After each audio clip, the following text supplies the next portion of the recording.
Hello investors. तो मैं आपको दिखाता हूँ अपना डैशबोर्ड। आपने थंबनेल में देखा भी होगा, मुझे म्यूचुअल फंड में लॉस हुआ है, लगभग 7,500 का लॉस हुआ है। और देखिए, जब हमारे पास स्मॉल कैप होते हैं ना, तो लॉस जरूर होता है। इस वीडियो का कंटिन्यू करें उससे पहले मैं बता दूं, हमारा एक छोटा सा यूट्यूब चैनल है और इसमें जो भी जेन्युइन रिव्यू होता है, आपके कमेंट्स होते हैं, मेरे पोर्टफोलियो में जो चेंज होता है वो सब अपडेट करता हूँ आपको। और आप लोगों की प्रॉब्लम भी जो थोड़ी बहुत होती है, जितना हो सकता है अपने लेवल से मैं सोल्व करने की कोशिश करता हूँ। मेरा टारगेट इस म्यूचुअल फंड को, अपने पोर्टफोलियो को 1 करोड़ बनाने का है। ये 1 साल 2 साल 3 साल में नहीं बनेगा, इसमें 10 साल भी लग सकते हैं। तो बहुत आराम से इन्वेस्टिंग करके चीज़ों को सीखते हुए सिखाते हुए आगे चलना है। छोटी सी फैमिली है हमारी, तो आप भी इसमें जुड़ सकते हो सब्सक्राइब करके। चलिए दिखाता हूँ आपको डैशबोर्ड। ये हम गए डैशबोर्ड पे। आप देखिए, मेरा 4,58,000 का पोर्टफोलियो है, जिसमें कि अभी कुछ दिन पहले तक मेरा 1 लाख से ऊपर प्रॉफिट जा रहा था। लेकिन देखिए आप, लगभग 7,500 मुझे लॉस हो गया। मैं आपको दिखाऊँ, मेरा पूरा म्यूचुअल फंड का जो वन डे का लॉस है वो रेड हो गया था। आप देखिए वन डे रिटर्न में देखिए पूरा रेड हो चुका है। तो अब इससे घबराना नहीं होता है।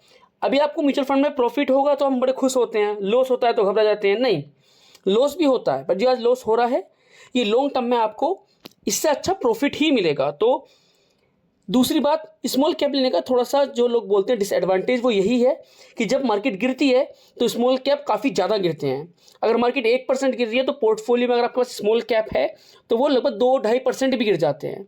तो ये थोड़ा सा रिस्क फैक्टर है स्मॉल कैप के अंदर। लेकिन घबराना नहीं है। अगर आप लॉन्ग टर्म इन्वेस्टर हो, इन्वेस्टिंग अच्छे से कर रहे हो, समझ के कर रहे हो, अच्छे म्यूचुअल फंड ले रखे हैं, तो आपको घबराने वाली बात नहीं है। लॉस दिखने दो।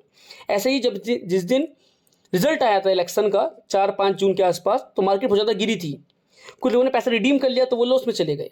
मैंने रहने दिया, हम स्टे करा मैंने, और उसके बाद देखा तो अगले 2-3 दिन में डबल प्रॉफिट में, तो उससे ज़्यादा प्रॉफिट आ गया।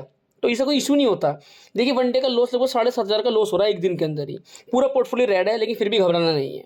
ठीक है, अब मैं आपको ज़्यादा ना बकवास करते हुए सीधे आप लोगों के कुछ कमेंट्स लेता हूँ। ठीक है, देखिए जो आप मुझे पोर्टफोलियो भेजते हैं उसको मैं रिव्यू करता हूँ, अपने व्हाट्सअप नंबर में डाल रखा है। आप उस पर भी मुझसे फीडबैक दे सकते हैं कि क्या उसमें ऐड ऑन करना है, क्या चेंज करना है। ठीक है, अब मैं सीधा पहले आपको लेके चलता हूँ आप लोगों के कमेंट सेक्शन पे। ये आप लोगों का और मेरा एक छोटा सा यूट्यूब चैनल है, लगभग 461 सब्सक्राइबर हो चुके हैं। छोटी सी एक ग्रुप हमारा कम्युनिटी बन चुकी है। तो आपको प्लीज़ सब्सक्राइब करके शेयर कीजिए, क्योंकि आपका एक सब्सक्राइब बड़ा हेल्प करता है। ठीक, छोटा सा यूट्यूब चैनल है, बस एक सब्सक्राइब से बड़ा सपोर्ट मिलता है। मैं आपके लिए इसलिए ग्रेटफुल रहूँगा। प्लीज़ सब्सक्राइब कीजिए। अब लेते हैं आप लोगों के कुछ कमेंट्स। काफ़ी सारे कमेंट का तो मैं रिप्लाई कर देता हूँ, लेकिन जो अभी पुराने कमेंट रह गए हैं पहले उन पर चलते हैं, पहले उनको कंटिन्यू करते हैं, फिर हम देखते हैं आगे। तो ये लिखा हुआ है, पोर्टफोलियो में कितना फंड रखना चाहिए। ये देखिए आप पे इंडिविजुअली डिपेंड करता है कि आप कितना फंड रखना चाहते हैं। हमेशा मैं बोलता हूँ अपना इमरजेंसी फंड जरूर अलग रखें। जो पैसा आपके अपकमिंग फ्यूचर 3 to 5 ईयर में आपको ज़रूरत नहीं है, उस पैसे को आप इन्वेस्ट कीजिए। नेक्स्ट देखते हैं। तो क्वांट वेबसाइट से डायरेक्ट एसआईपी कर सकते हैं without mutual fund utilities, without can.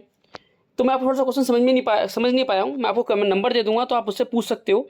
लेकिन बहुत सारे, जितना मैं समझ पा रहा हूँ, लेकिन बहुत सारे जैसे एसबीआई का हो गया, आईसीआईसीआई, एक्सिस, इसमें ज़रूरी नहीं है कि आप किसी प्लेटफॉर्म के थ्रू ही आप इसमें म्यूचुअल फंड में एसआईपी करो।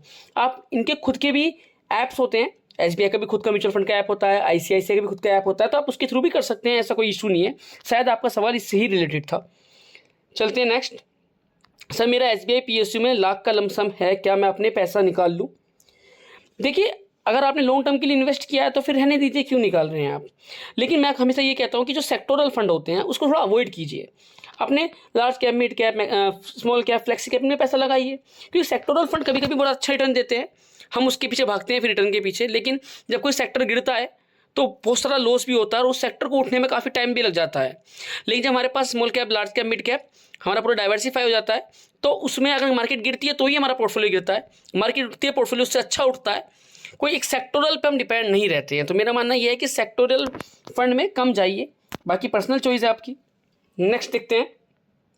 सर आप कौन सा म्यूचुअल फंड यूज़ करते हो? सर मैं आप, हो सकता है आपका सवाल ये हो कि क्या आप कौन सा प्लेटफॉर्म यूज़ करते हो, तो मैं ग्रो ऐप यूज़ करता हूँ।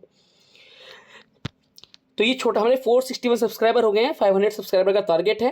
प्लीज़ आप एक सब्सक्राइब कर देंगे तो बड़ा अच्छा लगेगा, मोटिवेशन मिलती है। सब्सक्राइब करोगे तो जल्दी मिलेंगे, वरना फिर हम मिलेंगे तुक्के से। जय हिंद।